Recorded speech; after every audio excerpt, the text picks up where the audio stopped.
live from FRN Network.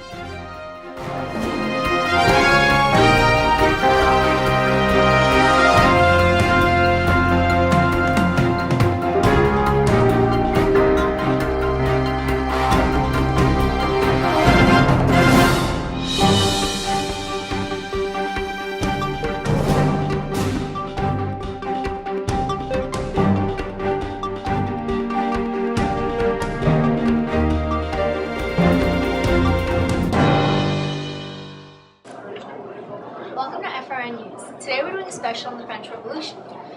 First, a little back on Versailles Palace. It was originally built as a royal hunting lodge, but was later rebuilt and expanded. It included a chapel, royal apartments, extraordinary formal gardens, fancy statues and vases, along with an opera house, and much more. It was the official residence of kings from 1682 to 1790. Many historical events also occurred there. During the French Revolution in 1789, the Women's March on Versailles caused the royal family to move from the palace to another place, and in 1790, King Louis XVI had the palace empty of its furniture, and now the palace is a museum. Now let's move on to our interview with today's featured guests. Thank you, Marie Antoinette, for sitting down with me today. Why would you think the French disliked you so much? They disliked me? Well, I can't help that I love culture. There's no fault in going to the opera, dances in Versailles, is there?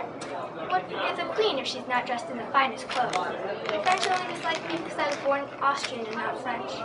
And they're jealous of my riches. Interesting. What was your role in the diamond necklace affair? None. I was framed. It was so humiliating when I was charged with selling and stealing that necklace. Later, of course, it was proven that I was not guilty, but this scandal really brought the royal family down. What was it like being a teenage queen? Well, I married Louis XVI when I was only 15, and since I grew up in Austria, I did not know a lot about him. It was only to create a stronger relationship between Austria and France that I married him. I was young and naive and did not know anything about politics. This gave the French people a lot to pick on. How did growing older and having children affect you?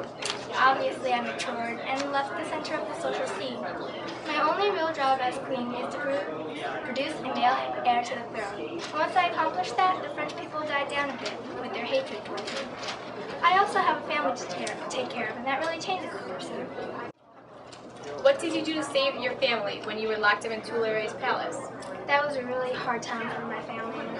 I wrote to my relatives in Austria and Naples and to other European rulers to try and get help for escaping, but there was not much hope after the failed attempt of escape at Versailles. Thank you so much for your time. Nice having you with us, Maximilian Robespierre. Can you tell me a little bit about yourself? Well, I was born in 1758 after those despicable nobles, King Louis XVI and Marie Antoinette. I was a lawyer before I became the leader of the Jacobin Club and the leader of the Committee of Public Safety. What is a Jacobin Club? It was the most prominent political club during the Revolution, where people got to debate on political issues. You can say that we spearheaded the revolution. Okay, what is the Committee of Public Safety? We governed France during the Revolution, and I became the leader in 1973, and the committee was mostly made up of Jacobins like me. We helped stabilize the French economy and helped create a powerful French army. Okay, what is the Committee of Public Safety? Well, we governed France during the Revolution, and I became the leader in 1973. The committee was mostly made up of Jacobins like me. We helped stabilize the French economy and helped create a powerful French army.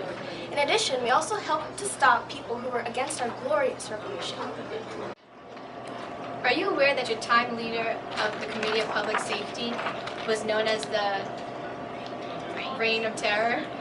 Yeah. Just because I helped to execute some people for things against the revolution doesn't mean I'm a monster. You killed over 18,000 people, even people from the Jacobin. Well, they were moderate. You killed anyone who was against your radical and extreme ideas. Don't you think you went too far? No, I most certainly did not. I was doing it all for France. You clearly are against our revolution. Stop! Where's my hat? Next, we have King Louis XVI. How did you cope with the debt and the hardships of the country when you took the throne? At first I believed I was doing well reforming the country, but after time it was clear that my work was doing no good. I tried to change the French taxation system by lowering the powers of some courts. What happened during the General States Assembly? We formed this assembly to help better our nation by gathering in Versailles. Unfortunately, we were unable to agree on how to vote on decisions. Due to the indecision, we had to join the revolutionaries, and the French Revolution began.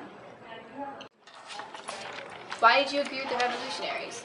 By joining the revolution, I hoped to keep my throne as a monarchy like England. However, the revolutionaries continued to demand power, and I became weaker. Thank you, King Louis XVI, for your time.